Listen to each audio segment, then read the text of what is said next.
세계 최강을 자부하던 미국이 한 척의 배 앞에서 발칵 뒤집혔습니다. 30년 전 미국은 한국의 공기부 양정 기술 요청을 코웃음치며 거절했습니다. 평생 우리 귀나 따라오라. 그것이 미국의 대답이었죠. 그런데 지금 세계 해안선의 17%밖에 닿지 못하던 상륙, 작전의 상식을 한국이 76%까지 끌어올린 괴물 상륙정을 만들어냈습니다. 일본도, 중동도, 유럽도 그 배를 사겠다며 줄을 섰습니다. 그리고 거절했던 미국마저 거꾸로 손을 내밀었죠. 백악관마저 충격에 빠졌습니다. 그 30년 동안 도대체 무슨 일이 벌어진 걸까요? 지금부터 그 충격적인 반전의 전말을 공개합니다. 시작하기 전 구독과 좋아요, 그리고 대한민국 파이팅 댓글로 한국을 응원해주세요. 30년 전 세계 최강을 자부하던 미국은 한국이 내민 손을 차갑게 뿌리쳤습니다. 그 기술은 줄 수 없다. 동맹이면 우리가 만든 걸 사다 쓰면 된다. 그게 미국의 대답이었죠. 한국의 공기부 양정 기술협력 요청서는 그렇게 한순간에 휴지통으로 들어갔습니다.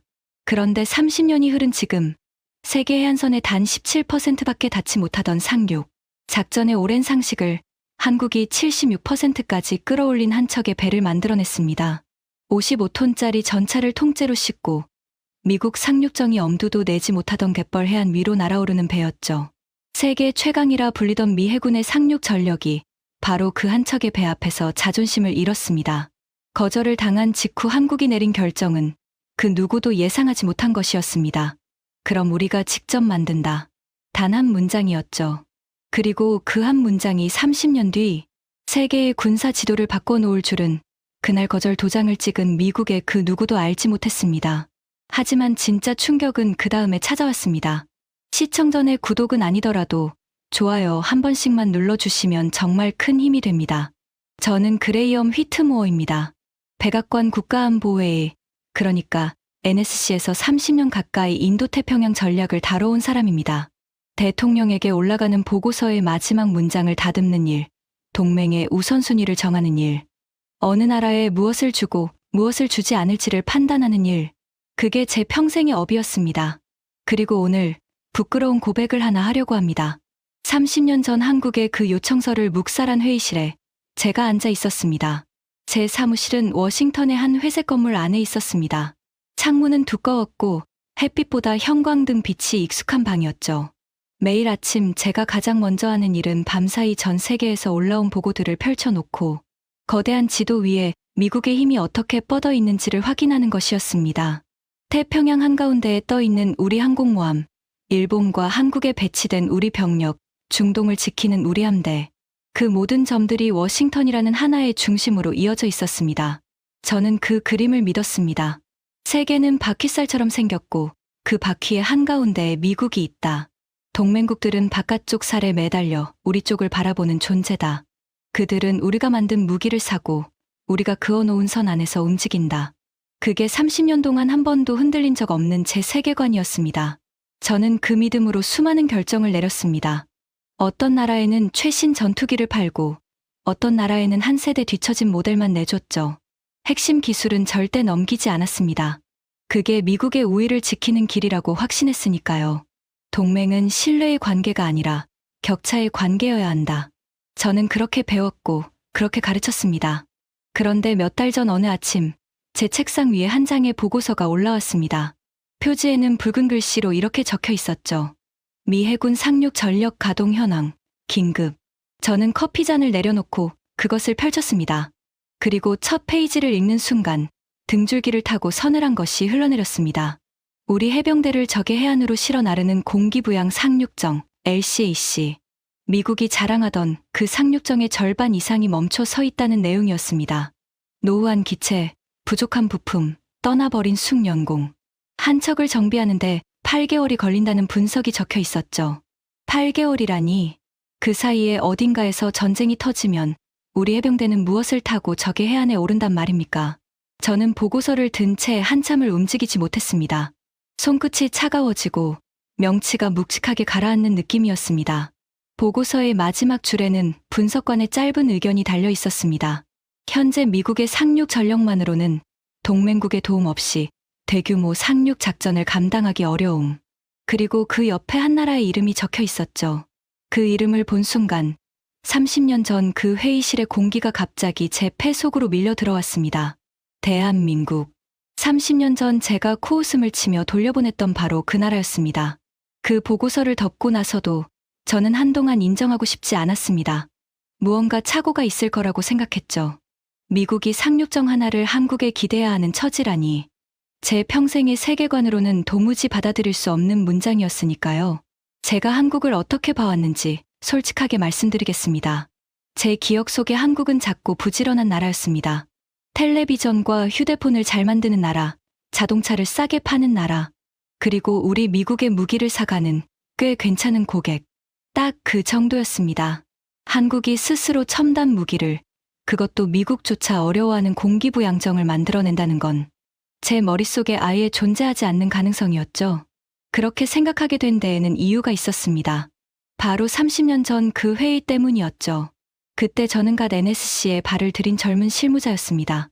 회의실은 길고 차가운 탁자가 놓인 방이었고 한쪽 끝에 한국에서 온 기술협력단이 앉아 있었습니다. 그들은 두꺼운 서류 뭉치를 들고 왔더군요. 공기부 양정을 함께 개발하자는, 정확히는 핵심 기술을 일부 공유해달라는 요청이었습니다. 그들의 눈빛은 간절했습니다. 양복은 단정했지만 어딘가 긴장한 기색이 역력했고 통역을 거칠 때마다 서로의 얼굴을 살피던 모습이 지금도 생생합니다. 제 상관이었던 한 노련한 국장이 서류를 몇 장 넘기더니 안경을 벗으며 말했습니다. 그 목소리에는 일말의 망설임도 없었습니다.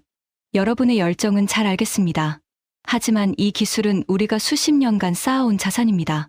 동맹이라고 해서 다 나눌 수 있는 건 아니죠. 한국 측 대표가 무언가를 말하려 했지만 국장은 손을 들어 막았습니다. 그리고 회의실의 공기를 단숨에 얼려버린 한마디를 덧붙였죠. 여러분은 그냥 우리가 만든 걸 사면 됩니다. 앞서가는 건 우리 몫이고 따라오는 건 여러분 몫이에요. 그게 동맹입니다. 저는 그 말을 들으며 속으로 고개를 끄덕였습니다. 당연한 말이라고 생각했죠. 한국 같은 나라가 우리 핵심 기술을 가져가서 뭘 하겠나. 괜히 잠재적 경쟁자만 키우는 꼴이 아닌가. 저는 심지어 옆자리 동료에게 작은 소리로 농담을 건네기까지 했습니다. 그 농담이 무엇이었는지는 평생 제 양심에 박혀 있습니다. 회의가 끝날 무렵 더 무례한 일이 벌어졌습니다. 우리 측 누군가가 기념품이라며 한국 대표단에게 작은 상자를 건넸거든요. 한국 대표가 상자를 열었을 때 그 안에는 플라스틱으로 만든 공기부 양정 장난감 모형 하나가 들어 있었습니다. 손바닥만 한 싸구려 장난감이었죠. 진짜는 너희가 만질 수 없으니 이거나 가지고 놀라는 노골적인 비아냥이었습니다. 회의실에 어색한 웃음이 번졌습니다. 한국 대표단의 얼굴이 붉게 달아오르는 것이 보였죠.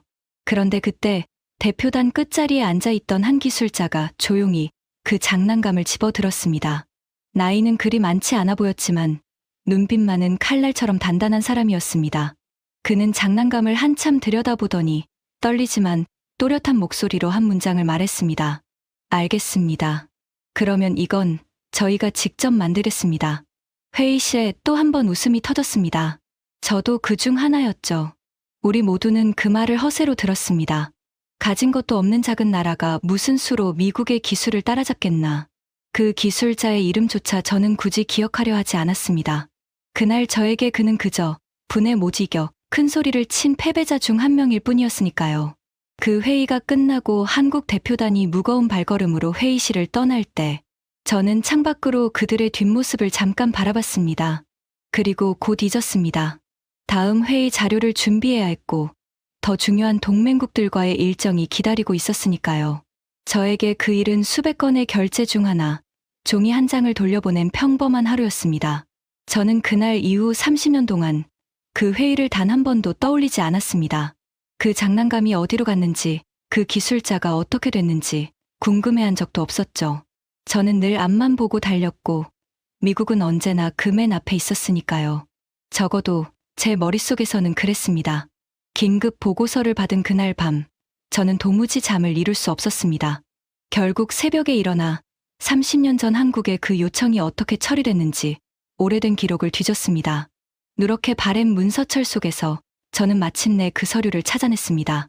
거절을 권고한다는 차가운 문장 아래 검토 의견란에 작은 글씨가 적혀 있었죠. 전략적 가치 낮음, 거절 권고. 그 옆에 서명을 본 순간 저는 숨이 턱 막혔습니다. 익숙한 필체였습니다. 30년 전에 젊고 오만했던 제 서명이었으니까요. 그 거절을 권고한 사람이 바로 저였던 겁니다. 손끝이 차갑게 식어갔습니다. 제가 무심코 적은 한 줄이 30년을 건너 지금 미국의 발목을 잡고 있다는 사실이 좀처럼 믿기지 않았습니다. 며칠 뒤 저는 NSC 회의에 불려갔습니다. 회의실 분위기는 무거웠습니다. 상륙 전력 공백을 어떻게 메울 것인가. 그것이 그날의 의제였죠. 누군가 우리 조선소를 다시 키우자고 했습니다. 그러자 다른 사람이 한숨을 쉬며 대답했습니다. 숙련공이 다 떠났습니다. 다시 키우는데 10년이 걸려요. 그 사이에 태평양에서 무슨 일이 생기면 우리 해병대는 해안에 발도 못 붙입니다. 회의실이 조용해졌습니다. 형광등 소리만 윙윙 울리는 듯한 침묵이었죠. 그때 한 젊은 분석관이 조심스럽게 손을 들었습니다. 그는 태블릿 화면을 띄우며 말했습니다. 한 가지 방법이 있긴 합니다. 다만 자존심이 좀 상하실 수도 있습니다. 그가 화면을 우리 쪽으로 돌렸습니다. 거기에는 바다 위를 미끄러지듯 달리는 한 척의 배가 있었습니다. 거대한 고무 스커트 위에 올라타 물보라를 일으키며 해안으로 돌진하는 모습. 갑판 위에는 우리 것보다 훨씬 큰 전차 한 대가 단단히 고정되어 있었습니다. 한국 해군이 운용하는 차세대 공기부양 상륙정입니다. 이름은 솔개라고 합니다. 저는 그 화면을 보며 미간을 찌푸렸습니다. 솔개. 처음 들어보는 이름이었죠. 분석관은 차분하게 설명을 이어갔습니다. 우리 LCAC가 싣지 못하는 무게의 전차를 싣고도 더 빠른 속도로 달린다는 것이었습니다. 우리 것이 40노트를 낼 때 솔개는 50노트를 낸다고 했죠. 소음과 적외선 신호는 우리 기체의 절반에도 못 미친다고 했습니다. 무엇보다 우리 LCAC가 접근조차 못하던 얕은 갯벌 해안 위로도 거뜬히 올라온다고 했습니다. 저는 코웃음을 쳤습니다. 30년 전 그 회의실에서처럼요. 과장된 자료겠지. 한국이 그런 걸 만들 리가 없어요. 어디서 우리 설계를 베꼈겠지. 제 말에 회의실의 몇몇이 고개를 끄덕였습니다. 그런데 그 젊은 분석관만은 끄덕이지 않았습니다. 그는 잠시 저를 바라보더니 한 문장을 덧붙였습니다. 그 문장이 제 가슴을 쿡 찔렀습니다.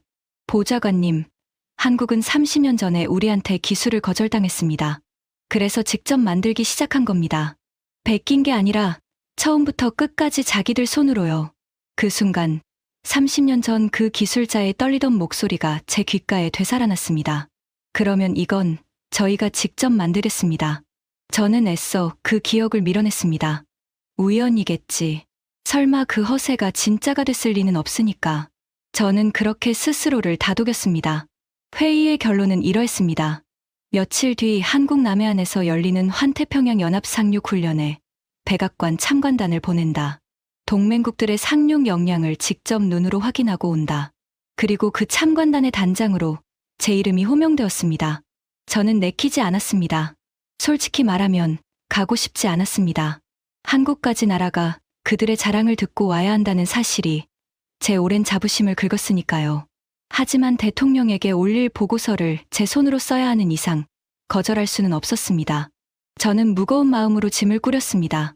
긴 비행 끝에 한국에 도착했을 때 저는 첫 번째 충격을 받았습니다. 제가 기억하던 한국이 아니었거든요. 공항은 거대하고 매끈했고 도시는 밤에도 환하게 빛났습니다. 사람들의 걸음걸이에는 어딘가 당당한 기운이 흘렀습니다. 30년 전 제 머릿속에 박제해둔 작고 부지런하기만 하던 그 나라는 어디에도 없었습니다. 훈련이 열리는 남쪽 해군 기지로 향하는 차 안에서 창밖으로 거대한 조선소들이 스쳐 지나갔습니다. 하늘을 찌를 듯한 크레인들이 밤하늘 아래 끝없이 늘어서 있었고 불빛은 새벽처럼 환했습니다. 스문의 시간 쉬지 않고 배를 만드는 곳이라고 운전기사가 자랑스럽게 말해주었습니다. 한화오션, 한진중공업, HD현대중공업. 그가 읊은 이름들 앞에서 저는 묘하게 입이 말랐습니다. 저게 다 배를 만드는 곳이라고. 저는 차창에 얼굴을 가까이 댄 채 중얼거렸습니다. 미국에서는 이미 문을 닫아버린 풍경이 이곳에서는 펄펄 살아 숨 쉬고 있었습니다. 가슴 한구석이 서늘해졌지만 저는 애써 고개를 저었습니다. 배를 많이 만드는 것과 미국을 뛰어넘는 기술을 가진 것은 다른 문제다. 그렇게 스스로를 다잡았죠. 그날 저녁 훈련 참가국 장교들을 위한 환영 행사가 열렸습니다. 구석에서 시간이 지나가기만 기다리던 제게 일본 해상자위대 장교 한 명이 다가왔습니다. 짧은 인사 끝에 그가 목소리를 낮추며 말했습니다. 보좌관님, 내일 한국, 그 배를 보러 오신 거죠? 솔직히 부럽습니다. 우리도 도입을 검토 중이거든요. 저는 잔을 쥔 손이 멈칫했습니다. 일본도 공기부양 상륙정을 운용하는 나라였으니까요. 일본 정도면 직접 만들 수도 있지 않냐고 묻자 그는 씁쓸하게 웃으며 답했습니다.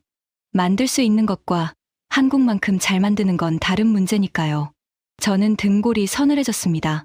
숙적이라던 일본조차 한국 앞에 고개를 숙이고 있었던 겁니다. 하지만 저는 여전히 인정하지 않았습니다. 직접 보기 전까진 믿지 않겠다고 다시 마음을 다잡았죠. 다음 날 아침, 저는 훈련장 부두에 섰습니다. 짭짤한 바다 냄새가 콧 속으로 밀려들고 발밑으로 차가운 바닷바람이 스쳤습니다. 멀리 안개 낀 수평선 위로 거대한 회색 실루엣 하나가 천천히 모습을 드러내기 시작했습니다. 제가 화면으로만 봤던 그 배, 솔개였습니다. 그리고 부두 한쪽에서 한 한국 남자가 저를 향해 걸어오고 있었습니다. 단정한 작업복 차림에 눈빛이 더없이 차분한 사람이었죠. 그가 손을 내밀며 또렷한 영어로 인사를 건넸습니다. 반갑습니다. 휘트무어 보좌관님. 솔개 개발을 책임지고 있는 차도연입니다. 저는 그의 손을 잡으며 알 수 없는 예감에 휩싸였습니다. 앞으로 며칠이 제 30년 인생을 송두리째 흔들어 놓으리라는 예감이었습니다. 하지만 그때까지만 해도 저는 그것이 얼마나 깊은 흔들림이 될지 짐작조차 하지 못했습니다. 차도연 수석연구위원은 저를 부두 끝의 관측대로 안내했습니다. 그의 걸음에는 군더더기가 없었고 말투는 차분했지만 어딘가 단단한 자신감이 배어 있었습니다. 저는 그 자신감이 거슬렸습니다. 자기 것을 자랑하려는 사람 특유의 들뜸이라고 그렇게 깎아내리고 싶었으니까요. 오늘은 솔개의 해상 기동 시범이 있을 겁니다. 차 위원이 담담하게 말했습니다. 직접 보시고 판단해 주십시오. 판단이라. 저는 속으로 코웃음을 쳤습니다. 이미 판단은 끝나 있었거든요. 한국이 아무리 잘 만들었어 봐야 우리 LCAC의 개량형 수준이겠지. 흉내는 그럴듯하게 냈을 테지만 핵심에서는 분명 어설픈 구석이 있을 거다. 저는 그 어설픈 구석을 찾아내 보고서에 또박또박 적어 넣을 생각이었습니다. 그게 30년 경력에 제가 할 일이라고 믿었죠. 관측대에는 이미 여러 나라의 군 관계자들이 모여 있었습니다. 그리고 그 한가운데 낯익은 미국 얼굴 하나가 보였습니다. 랜들 포크너였죠. 이번 참관단에 함께 온 인물로 워싱턴에서 손꼽히는 강경파였습니다. 그는 늘 미국이 세계의 중심이어야 한다고 목소리를 높이는 사람이었고 동맹국을 아랫사람 대하듯 하는 태도로 악명이 높았습니다. 저를 보더니 그가 비웃듯 손을 들어 보였습니다. 휘트모어, 자네도 이 동양식 서커스를 보러 왔나? 포크너가 어깨를 으쓱하며 말했습니다. 솔직히 시간 낭비야. 한국이 배 한 척 띄워놓고 우리한테 잘 보이려는 거 아닌가? 어차피 부품 절반은 미국산일 테고. 저는 대답하지 않았습니다. 다만 속으로는 그의 말에 동의하고 있었죠. 그때까지는요. 바다 저편에서 묵직한 엔진음이 들려오기 시작했습니다. 안개가 천천히 걷히고 솔개가 모습을 드러냈습니다.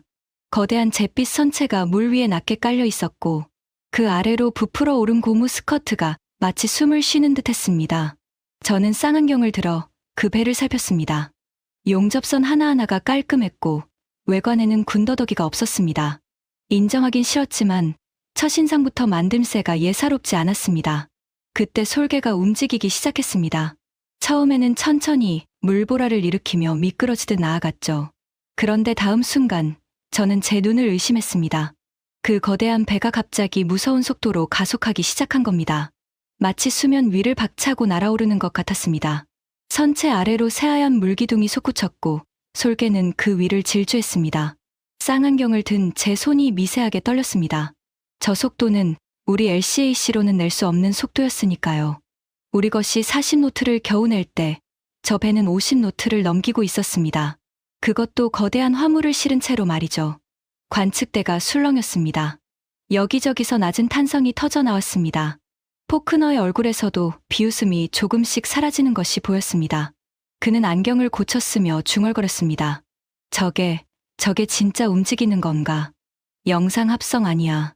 차도연 위원이 그 말을 들었는지 옅게 미소 지으며 우리 쪽을 돌아봤습니다. 합성이 아닙니다. 지금 저 바다에서 실제로 달리고 있습니다. 원하시면 잠시 후 직접 타보셔도 좋습니다. 직접 타본다. 그 말에 포크너는 입을 다물었습니다. 합성이라던 그의 주장은 단숨에 설 자리를 잃었죠. 저는 그 광경을 보며 묘한 통쾌함과 불안함을 동시에 느꼈습니다. 통쾌함은 포크너의 오만이 꺾이는 데서 왔고, 불안함은 그 오만이 곧 제 것이기도 했기 때문이었습니다. 솔개는 이제 더 놀라운 것을 보여주기 시작했습니다. 전속력으로 달리던 배가 갑자기 방향을 틀었습니다. 보통 그만한 덩치의 배라면 큰 회전 반경이 필요한데, 솔개는 거의 제자리에서 몸을 돌렸습니다. 물 위에서 그려지는 그 궤적은 도무지 물리 법칙을 따르는 것 같지 않았습니다. 제 옆에 서 있던 한 유럽 장교가 입을 떡 벌린 채 중얼거렸습니다. 저건 우리 상식으로는 불가능한 기동인데, 차도연 위원이 그 말에 조용히 답했습니다. 물리 법칙을 거스르는 게 아니라 더 정교하게 다루는 겁니다. 우리는 30년 동안 이 기술 하나만 파고들었거든요. 30년. 그 단어가 제 가슴을 묵직하게 눌렀습니다. 정확히 제가 그들을 돌려보낸 그 시간이었으니까요. 우리가 비웃으며 문을 닫은 그날부터 한국은 단 한순간도 멈추지 않고 이 배를 향해 달려온 겁니다. 시범이 이어지는 동안 솔개는 급가속과 급정지, 급선회를 완벽하게 해냈습니다. 그리고 무엇보다 놀라운 건 소음이었습니다. 그만한 속도로 달리는데도 엔진음이 우리 LCAC의 절반에도 미치지 않았습니다. 적외선 신호 역시 마찬가지라고 했습니다. 적의 탐지 장비로는 이 배를 찾아내기가 무척 어렵다는 뜻이었죠. 상륙 작전에서 그건 생명과 직결되는 능력이었습니다. 저는 쌍안경을 천천히 내렸습니다. 손바닥에 땀이 배어 있었습니다. 인정하고 싶지 않았지만 제가 방금 본 것은 우리 것보다 한 수 위의 배였습니다. 흉내가 아니라 추월이었습니다. 포크너가 제 옆으로 다가와 작은 소리로 말했습니다. 휘트모어, 우연일 거야. 운 좋게 한번 잘 달린 거겠지. 진짜 실력은 화물을 싣고 해안에 올라가 봐야 아는 거 아닌가. 그는 여전히 인정하지 않으려 발버둥 치고 있었습니다. 저는 아무 말도 하지 않았습니다. 사실은 저 역시 같은 희망을 품고 있었거든요. 제발 다음 시범에서는 어설픈 구석이 드러나기를. 그래야 제 30년이 무너지지 않을 테니까요. 하지만 그 희망은 다음 날 산산조각이 났습니다. 다음 날 시범의 무대는 갯벌이었습니다. 썰물 때라 바닷물이 멀리 빠져나간 끝없이 펼쳐진 진흙 해안이었죠. 저는 그 풍경을 보며 속으로 안도했습니다. 바로 저런 곳이 공기부 양정의 무덤이었으니까요. 설명을 드리겠습니다. 일반적인 상륙정은 항구나 단단한 모래 해안에만 닿을 수 있습니다. 세계 해안선의 단 17%뿐이죠. 나머지 80%가 넘는 해안은 갯벌이거나 암초이거나 경사가 험해서 배를 댈 수가 없습니다. 우리 LCAC가 공기부양 방식을 택한 것도 그래서였습니다. 물 위든 갯벌이든 떠서 올라갈 수 있으니까요. 하지만 우리 LCAC조차 저렇게 깊고 질척한 갯벌 앞에서는 한계가 분명했습니다. 무거운 화물을 실으면 스커트가 진흙에 빨려 들어가 그대로 주저앉기 일쑤였거든요. 저는 포크너와 눈을 마주쳤습니다. 그의 입가에 다시 비웃음이 번지고 있었습니다. 봐, 휘트모어. 저런 갯벌에 전차를 싣고 올라간다고. 어림없는 소리야. 우리 LCAC도 못하는 걸 한국이 한다고. 차라리 마술쇼를 하라고 해. 그가 낄낄거렸습니다. 그때 차도연 위원이 무전기에 짧게 지시를 내렸습니다. 그리고 우리 쪽을 돌아보며 말했습니다. 오늘은 솔개에 우리 K2 전차를 싣고 저 갯벌 해안에 직접 올려놓겠습니다. 무게는 55톤입니다. 55톤. 그 말에 관측대가 다시 술렁였습니다. 55톤이면 우리 LCAC가 실을 수 있는 한계를 한참 넘어서는 무게였습니다. 우리 것은 60톤이 최대라지만 그건 어디까지나 좋은 조건에서의 이야기였죠. 저런 갯벌에서는 40톤만 실어도 위태로웠습니다.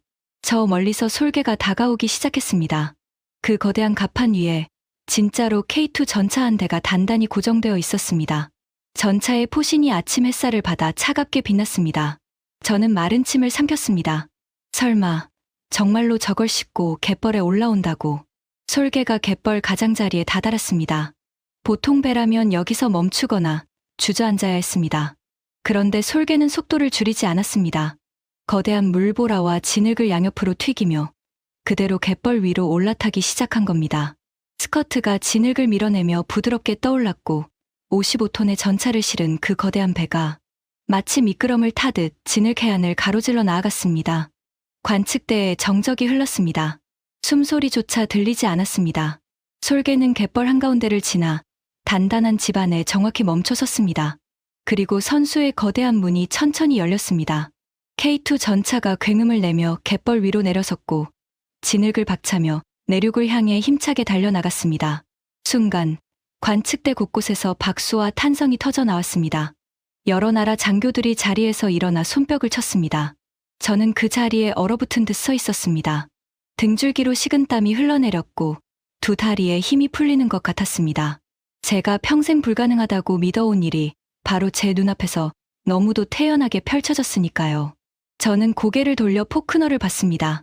그의 얼굴은 백지장처럼 하얗게 질려 있었습니다. 입은 반쯤 벌어진 채였고 비웃음은 흔적도 없이 사라졌습니다. 그는 떨리는 목소리로 겨우 한마디를 짜냈습니다. 이건 말도 안 돼. 차도연 위원이 우리 쪽으로 걸어왔습니다. 그의 표정에는 자랑하는 기색조차 없었습니다. 오히려 담담했죠. 그가 태블릿을 꺼내 우리에게 수치를 보여주었습니다. 솔개의 최대 적재량은 70톤입니다. 차 위원이 차분하게 설명했습니다. 방금 보신 대로 55톤 전차를 싣고도 여유가 있었습니다. 속도는 50노트, 작전이 가능한 해상 상태는 4까지입니다. 무엇보다 중요한 건 접근할 수 있는 해안의 범위입니다. 일반 상륙정이 17%라면 솔개는 세계 해안선의 76%에 닿을 수 있습니다. 76%. 그 숫자가 제 머릿속을 망치처럼 때렸습니다. 그것은 단순한 성능 차이가 아니었습니다. 상륙작전이라는 개념 자체를 다시 쓰는 숫자였습니다. 적이 절대 방어할 수 없다고 여기던 험한 해안들이 솔개 앞에서는 모두 상륙 가능한 지점으로 바뀌는 것이었으니까요. 포크너가 발작하듯 따지고 들었습니다. 그 수치 누가 검증했나? 한국이 자기들 입으로 떠드는 거 아닌가? 우리가 그걸 어떻게 믿어? 차도연 위원은 흔들림 없이 답했습니다. 오늘 이 자리에 13개국 군 관계자가 와 계십니다. 방금 두 눈으로 직접 보셨고요. 믿고 안 믿고는 보좌관님들 몫입니다. 우리는 그저 사실을 보여드릴 뿐입니다. 그 차분한 한마디에 포크너는 더 이상 아무 말도 하지 못했습니다. 그의 얼굴이 분노와 수치로 불그락불그락했습니다. 저는 그 모습을 보면서도 통쾌함을 느낄 여유가 없었습니다. 제 안에 무언가가 무너지는 소리가 너무 컸으니까요. 그날 밤, 저는 호텔방에서 한숨도 자지 못했습니다. 천장을 바라보며 30년 전 그 회의실을 몇 번이고 떠올렸습니다. 우리가 비웃으며 건넸던 그 장난감 모형, 그리고 떨리는 목소리로 직접 만들겠다던 그 기술자. 그때 우리가 문을 열어주었다면 한국은 우리 기술에 기대어 적당한 배 한 척을 만들었을지도 모릅니다. 하지만 우리가 문을 닫았기에 그들은 스스로의 힘으로 우리를 뛰어넘는 배를 만들어낸 겁니다. 저는 어둠 속에서 혼잣말을 했습니다. 우리가 저들을 이렇게 키운 건가? 거절이라는 가장 차가운 방식으로 말이죠. 그 생각에 이르자 가슴 한구석이 시리도록 아팠습니다. 다음 날 아침, 저는 차도연 위원의 안내로 솔개가 건조되는 조선소를 방문했습니다. 하나오션과 한진중공업의 기술이 함께 녹아든 곳이라고 했습니다. 거대한 도크 안에서 수백 명의 기술자들이 개미처럼 움직이며 새로운 솔개를 만들어내고 있었습니다. 저는 그 광경에 또 한 번 압도당했습니다. 미국에서는 이미 사라진 풍경이었으니까요.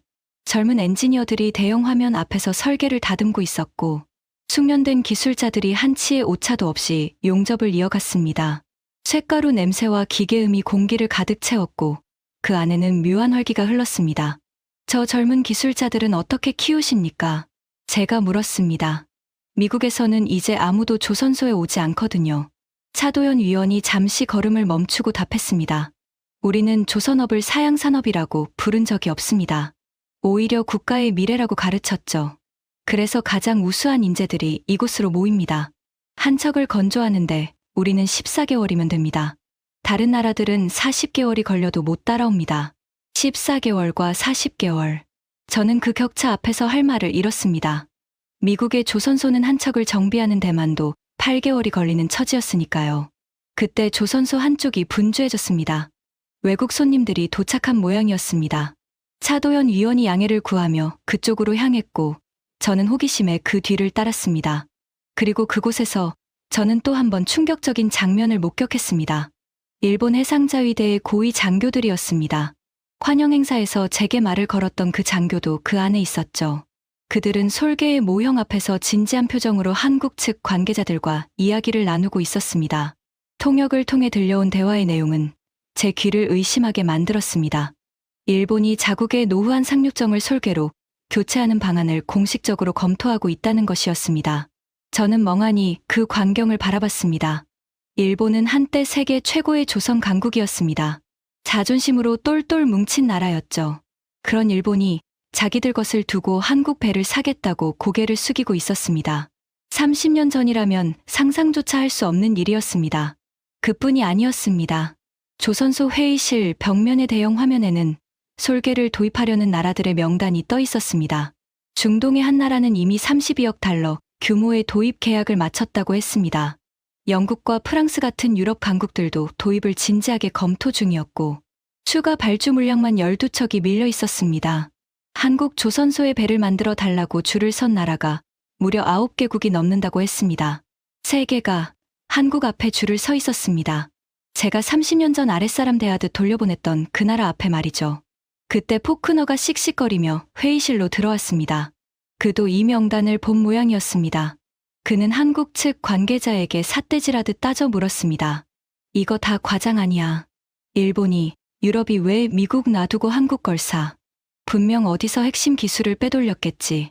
미국 기술 없이 너희가 이런 걸 만들었을 리가 없어. 회의실 분위기가 싸늘해졌습니다.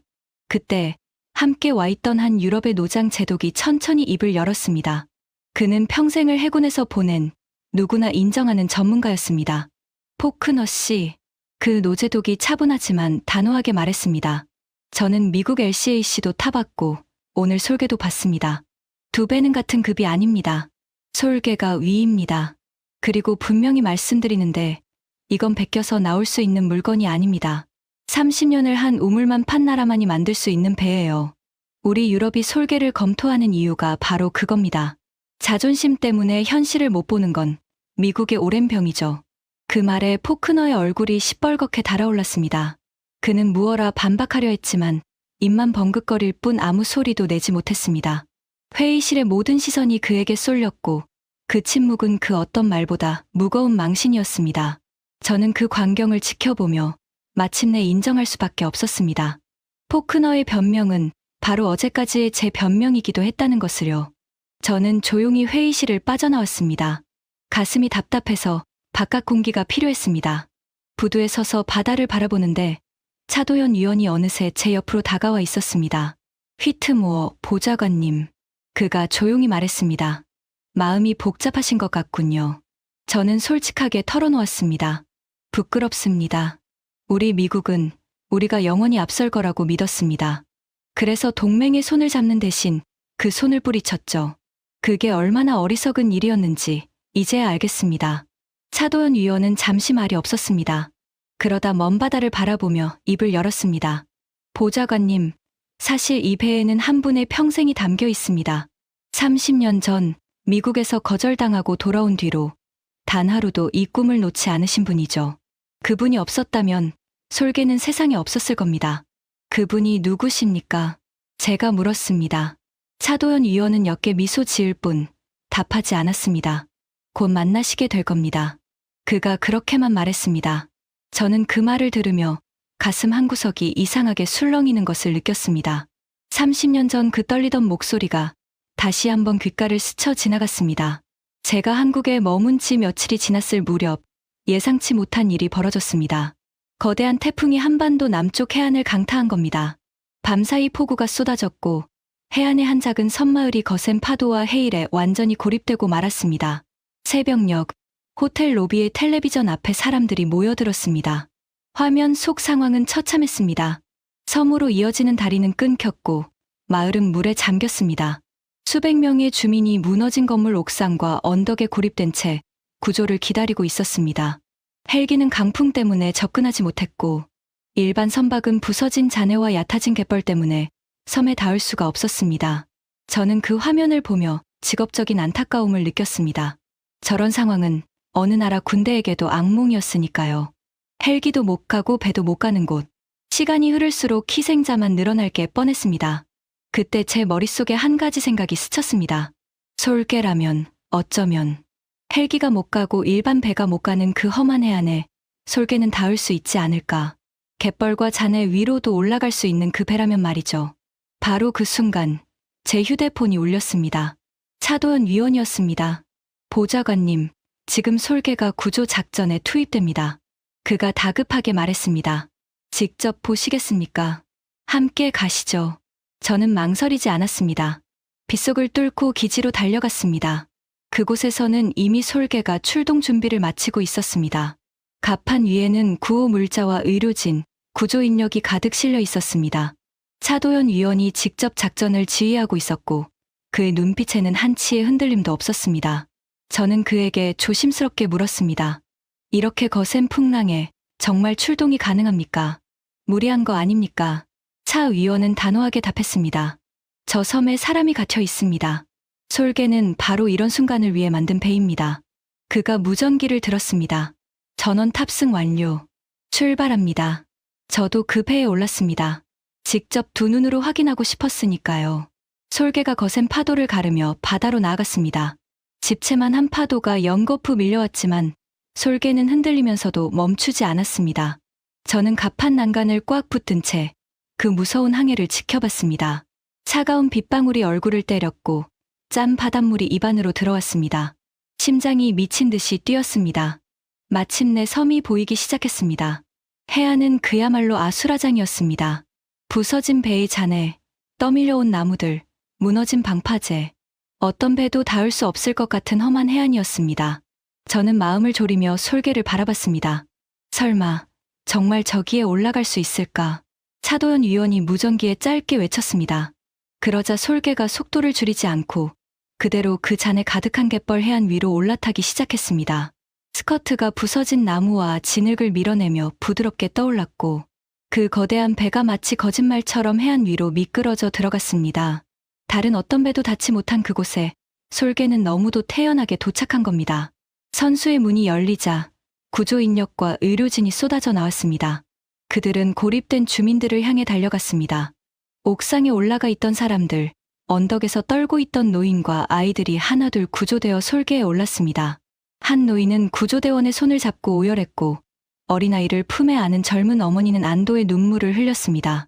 저는 그 광경을 지켜보며 눈시울이 뜨거워지는 것을 느꼈습니다.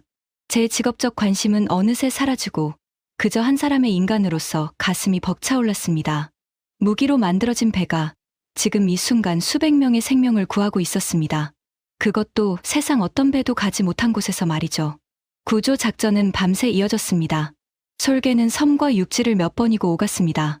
그 거센 풍랑 속에서 단 한 명의 추가 희생자도 없이 고립된 주민 전원을 안전하게 구조해냈습니다. 동이 틀 무렵 마지막 주민까지 육지에 내려놓았을 때 부두에 모여있던 사람들 사이에서 박수와 환호가 터져 나왔습니다. 저는 흠뻑 젖은 채로 부두에 서 있었습니다. 온몸이 떨렸지만 추위 때문만은 아니었습니다. 제가 방금 목격한 것은 단순한 성능 시범이 아니었습니다. 한 나라가 30년 동안 묵묵히 쌓아 올린 기술이 사람의 생명을 구하는 가장 숭고한 방식으로 증명되는 순간이었습니다. 그때 함께 따라왔던 포크너가 제 옆에 와 섰습니다. 그 역시 흠뻑 젖은 모습이었습니다. 그의 얼굴에는 더 이상 비웃음도 변명도 없었습니다. 그는 한참을 말없이 바다를 바라보다가 떨리는 목소리로 입을 열었습니다. 휘트모어. 그가 힘겹게 말했습니다. 나는 평생 미국이 최고라고 믿었어. 그런데 오늘 밤 저 배가 하는 걸 보면서 처음으로 그게 흔들렸어. 우리 LCAC였다면 저 사람들은 다 죽었을 거야. 저는 아무 말도 하지 않았습니다. 대신 그의 어깨에 손을 얹었습니다. 그 마음을 저는 누구보다 잘 알았으니까요. 무너지는 자존심의 고통, 그리고 그 너머에서 차오르는 부끄러움과 경외감. 우리 두 미국인은 그렇게 한국의 바닷가에 서서 동이 트는 하늘을 함께 바라봤습니다. 차도연 위원이 우리에게 다가왔습니다. 그도 밤을 꼬박 세운 듯 지친 기색이었지만 눈빛만은 형용했습니다. 그가 우리에게 따뜻한 차를 건네며 말했습니다. 이게 우리가 이 배를 만든 이유입니다. 그가 조용히 말했습니다. 거절당했을 때 우리는 두 가지 중 하나를 고를 수 있었습니다. 원망하며 주저앉거나 더 강해지거나. 우리는 강해지는 쪽을 택했죠. 그리고 그 힘으로 이제 누군가를 구할 수 있게 됐습니다. 미국을 이기려고 만든 게 아닙니다. 그저 지키고 싶은 것을 지킬 힘을 갖고 싶었을 뿐입니다. 그 말이 제 가슴 깊은 곳을 울렸습니다. 저는 차도연 위원의 눈을 똑바로 바라보며 말했습니다. 차 위원님, 한 가지 부탁이 있습니다. 아까 말씀하신 그분, 이 배의 시작을 만드셨다는 그분을 꼭 한번 뵙고 싶습니다. 직접 사과를 드려야 할 것 같습니다. 차도연 위원은 잠시 저를 바라보더니 천천히 고개를 끄덕였습니다. 그러시죠. 그분도 보좌관님을 기다리고 계실 겁니다. 어쩌면 아주 오래전부터요. 그 말의 의미를 저는 그때까지 알지 못했습니다. 하지만 며칠 뒤 그분과 마주한 순간 저는 제 인생에서 가장 큰 충격과 마주하게 됩니다. 30년 전 그 차가운 회의실의 기억이 마침내 저를 정면으로 찾아온 것이었으니까요. 제9호 작전이 있은 지 며칠 뒤 차도연 위원이 저를 한 연구동으로 안내했습니다. 솔개의 모든 것이 시작된 곳이라고 했습니다. 저는 그곳으로 향하는 내내 마음이 무거웠습니다. 이 배의 시작을 만든 분, 30년의 세월을 이 꿈에 바친 그분을 곧 만난다는 생각에 가슴이 조여왔으니까요. 연구동 복도는 조용했습니다. 벽에는 솔개의 초기 설계도와 시험 사진들이 빼곡하게 걸려 있었습니다. 수없이 많은 실패의 흔적이 그 사진들 속에 고스란히 담겨 있었습니다. 저는 그 앞을 천천히 지나며 이 한 척의 배 뒤에 얼마나 많은 땀과 눈물이 있었을지를 짐작해봤습니다. 복도 끝방에 도착하자 차도연 위원이 문을 두드렸습니다. 문이 열리고 한 노신사가 우리를 맞았습니다. 머리는 희끗했지만 허리는 꼿꼿했고 눈빛만큼은 형형하게 살아있는 분이었습니다. 그분이 손을 내밀며 부드럽게 인사를 건넸습니다. 먼 길 오셨습니다. 윤상길입니다. 저는 그 손을 잡았습니다. 그런데 그 순간 제 심장이 덜컥 내려앉았습니다. 그 눈빛, 그 얼굴. 어딘가 낯이 익었거든요. 저는 그분의 얼굴을 한참 들여다봤습니다. 그리고 기억의 저 깊은 곳에서 무언가가 천천히 떠오르기 시작했습니다. 윤 박사가 옅게 미소 지으며 말했습니다. 기억하실지 모르겠군요. 우리는 사실 30년 전에 한 번 만난 적이 있습니다. 그 말에 제 등줄기로 서늘한 것이 훑고 지나갔습니다. 30년 전, 그 차가운 회의실, 두꺼운 서류 뭉치를 들고 왔던 한국기술협력단, 그리고 대표단 끝자리에서 떨리지만 또렷한 목소리로 한 문장을 말했던 그 젊은 기술자. 알겠습니다. 그러면 이건 저희가 직접 만들겠습니다. 저는 숨이 멎는 것 같았습니다. 떨리는 목소리로 겨우 물었습니다. 혹시 그때 그 회의실에 계셨던 장난감 모형을 받으셨던 윤 박사는 조용히 고개를 끄덕였습니다. 그리고 천천히 몸을 돌려 자신의 책상 뒤 벽을 가리켰습니다. 저는 그쪽으로 시선을 옮겼습니다. 그리고 그 자리에 얼어붙고 말았습니다. 벽에는 작은 액자가 하나 걸려 있었습니다. 그 안에는 손바닥만 한 플라스틱 공기부 양정 장난감 모형이 들어 있었습니다. 30년 전 우리가 비아냥거리며 건넸던 바로 그 장난감이었습니다. 색은 바랬지만 그 모형은 그 자리에 고스란히 보존되어 있었습니다. 윤 박사가 그 액자를 바라보며 담담하게 말했습니다. 그날 미국을 떠나는 비행기 안에서 저는 이 장난감을 손에 꼭 쥐고 있었습니다. 분하고 부끄러워서 눈물이 났죠. 하지만 그때 결심했습니다. 이 장난감을 평생 곁에 두고 진짜를 만들어내겠다고요. 우리를 비웃은 그 손이 아니라 우리 손으로 말입니다. 저는 그 자리에 그대로 무너지듯 고개를 숙였습니다. 두 눈에서 뜨거운 것이 차올랐습니다. 30년 전 제가 무심코 던진 조롱이 이 한 사람의 인생을 통째로 바꿔놓았던 겁니다. 그리고 그 조롱은 돌고 돌아 지금 제 앞에 세계 최강의 배가 되어 서 있었습니다. 박사님, 제가 떨리는 목소리로 입을 열었습니다. 정말 죄송합니다. 그 거절 서류에 거절을 권고한다는 그 서류에 서명한 사람이 바로 접니다. 며칠 전 오래된 기록을 뒤지다가 제 손으로 적은 그 서명을 발견했습니다. 그때의 저는 너무나 오만했습니다. 당신들을, 당신의 나라를 우습게 봤습니다. 그게 얼마나 어리석은 일이었는지 이제야 알겠습니다. 윤 박사는 한참 동안 말이 없었습니다. 그러다 천천히 다가와 고개 숙인 제 어깨에 손을 얹었습니다. 그 손은 따뜻했습니다. 사과는 필요 없습니다. 윤 박사가 부드럽게 말했습니다. 휘트모어 씨, 그 거절이 없었다면 오늘의 솔개도 없었습니다. 어쩌면 저는 당신에게 고마워해야 할지도 모릅니다. 저는 고개를 들어 그분을 바라봤습니다. 어떻게 그렇게 말씀하실 수 있습니까? 제가 힘겹게 물었습니다. 윤 박사가 창밖을 바라보며 답했습니다. 그 창밖으로는 조선소의 거대한 크레인들이 부지런히 움직이고 있었습니다. 거절당했을 때 저는 두 갈래 길 앞에 섰습니다. 그가 조용히 말했습니다. 미국을 원망하며 주저앉을 것인가, 아니면 더 강해질 것인가. 원망은 사람을 약하게 만듭니다. 그래서 저는 그 분노를 앞으로 나아가는 힘으로 바꾸기로 했습니다. 9년이 걸렸습니다. 수도 없이 실패했고 모두가 무모하다고 비웃었죠. 하지만 우리는 멈추지 않았습니다. 그리고 마침내 우리 손으로 이 배를 완성했습니다. 저는 그 말을 들으며 가슴이 먹먹해졌습니다. 그것은 단순한 기술의 이야기가 아니었습니다. 한 사람이 그리고 한 나라가 모욕을 어떻게 위대함으로 바꾸어냈는지에 관한 이야기였습니다. 우리가 닫아건 문 앞에서 그들은 좌절하는 대신 스스로 새로운 문을 열어젖힌 겁니다. 윤 박사가 제 손을 잡으며 말했습니다. 그러니 이제 과거의 이야기는 그만하시죠. 중요한 건 지금부터입니다. 우리가 앞으로 무엇을 함께 만들어 갈 것인가. 그게 진짜 중요한 거니까요. 저는 그분의 손을 두 손으로 꼭 잡았습니다. 30년 전 제가 뿌리쳤던 그 손을 이제는 제가 간절히 붙잡고 있었습니다. 입장이 완전히 뒤바뀐 그 순간, 저는 비로소 깨달았습니다. 진정한 강함이란 남을 짓누르는 힘이 아니라 짓밟혔을 때 다시 일어서는 힘이라는 것을요. 한국에서 돌아온 저는 곧바로 백악관에 보고서를 제출했습니다. 제 30년 경력을 통틀어 가장 솔직하고 가장 뼈아픈 보고서였습니다. 저는 거기에 이렇게 적었습니다.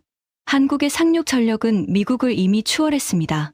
우리의 자존심을 지키는 길은 그들을 무시하는 것이 아니라 그들과 손을 잡는 것입니다. 처음에 워싱턴의 반응은 싸늘했습니다. 강경파들은 거세게 반발했습니다. 함께 참관하고 돌아온 포크너조차 처음에는 차마 입을 열지 못했습니다. 하지만 결국 그가 회의석상에서 일어나 떨리는 목소리로 증언했습니다. 저는 평생 미국이 최고라고 믿어온 사람입니다. 포크너가 말했습니다. 그런 제가 두 눈으로 똑똑히 봤습니다. 솔개는 우리 LCAC보다 위입니다. 그것도 한참 위에요.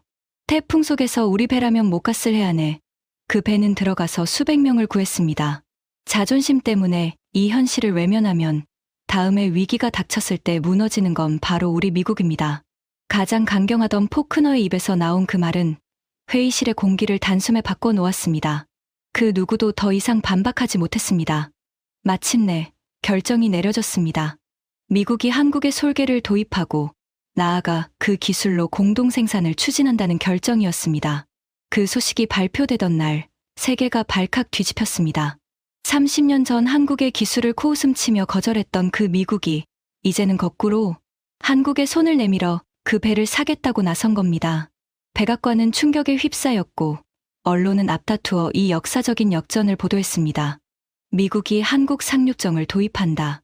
거절했던 기술, 30년 만에 거꾸로 사들이다. 헤드라인들이 쏟아졌습니다. 저는 그 뉴스를 보며 만감이 교차했습니다.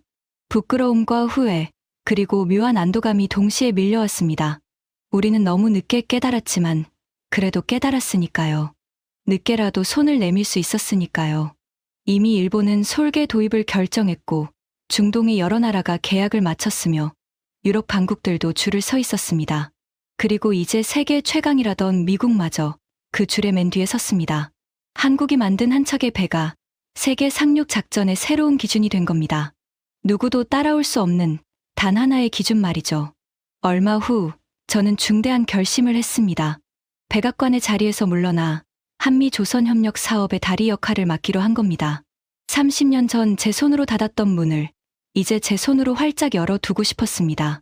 그것이 제가 저지른 오만에 대해 제가 할 수 있는 마지막 숙제라고 생각했으니까요. 저는 다시 한국으로 향했습니다. 윤상길 박사와 차도연 위원이 저를 따뜻하게 맞아주었습니다. 윤 박사가 제 손을 잡으며 말했습니다. 잘 오셨습니다. 이제 우리 함께 새로운 역사를 만들어 봅시다. 저는 고개를 끄덕였습니다. 두 눈가가 다시 뜨거워졌습니다. 연구동을 나서며 저는 잠시 걸음을 멈추고 부두를 바라봤습니다. 거대한 솔개가 아침 햇살을 받으며 위풍당당하게 떠 있었습니다. 그 옆으로 새로운 솔개들이 줄지어 건조되고 있었고 크레인들은 쉬지 않고 움직였습니다. 짭짤한 바닷바람이 제 뺨을 스쳤습니다. 저는 깊이 숨을 들이마셨습니다. 그 공기 속에는 한나라가 모욕을 딛고 일어선 자부심이 가득 차 있었습니다. 문득 30년 전 그 회의실이 떠올랐습니다. 제가 거절 도장을 찍던 그 순간, 그리고 한 젊은 기술자가 떨리는 손으로 장난감을 집어들던 그 순간이요. 그때 우리는 그를 비웃었습니다. 하지만 그 비웃음 앞에서 그는 좌절하지 않았고 30년 뒤 그 누구도 흉내낼 수 없는 위대한 배를 만들어냈습니다. 그리고 그 배는 한때 그를 비웃었던 우리를 구하러 와주었습니다. 저는 마음속으로 조용히 되뇌었습니다. 오만은 결국 스스로를 무너뜨리고 거절당한 자의 끈기는 끝내 세상을 바꾼다. 그것이 제가 30년에 걸쳐 가장 아프게 배운 교훈이었습니다. 지금까지 그레이엄 휘트무어 씨의 이야기 어떻게 보셨나요? 이 이야기가 우리에게 전하는 메시지는 분명합니다. 바로 대한민국의 저력입니다. 거절당했을 때 주저앉지 않고 오히려 그 모욕을 발판 삼아 더 높이 날아오른 우리 기술자들의 정신이죠. 30년 전 미국이 공기부 양정 기술을 내주지 않았을 때 우리는 포기하지 않았습니다. 그 대신 우리 손으로 직접 그것도 세계 최고의 성능으로 만들어냈습니다. 그리고 그 배는 이제 무너져 가던 미국마저 손을 내밀게 만들었고 위기에 처한 수많은 생명을 구하는 희망이 되었습니다. 세계 최강이라던 미국이 한국 앞에 무릎을 꿇은 거냐고요? 아닙니다. 진정한 파트너가 된 겁니다. 위에서 내려다보는 관계가 아니라 나란히 어깨를 맞대고 서는 관계 말이죠. 그게 바로 대한민국이 30년의 끈기로 이뤄낸 진짜 승리입니다. 지금까지 백악관 안보 보좌관 그레이엄 휘트무어가 한국에서 마주한 충격적인 이야기였습니다. 30년 전 미국이 비웃으며 거절했던 그 기술을 대한민국은 끝내 우리 손으로, 그것도 세계 1등으로 만들어냈습니다. 좌절 앞에서 주저앉지 않고 오히려 그것을 발판 삼아 더 높이 날아오른 끈기. 그것이 바로 대한민국의 저력입니다. 세계 최강이라던 미국이 한국 앞에 무릎을 꿇은 걸까요? 아닙니다. 나란히 어깨를 맞댄 진정한 파트너가 된 겁니다. 이 자랑스러운 이야기를 주변에 널리 공유해주세요. 작은 자부심이 큰 힘이 됩니다. 구독과 좋아요도 부탁드립니다. 지금까지 감동 새벽이었습니다. 감사합니다.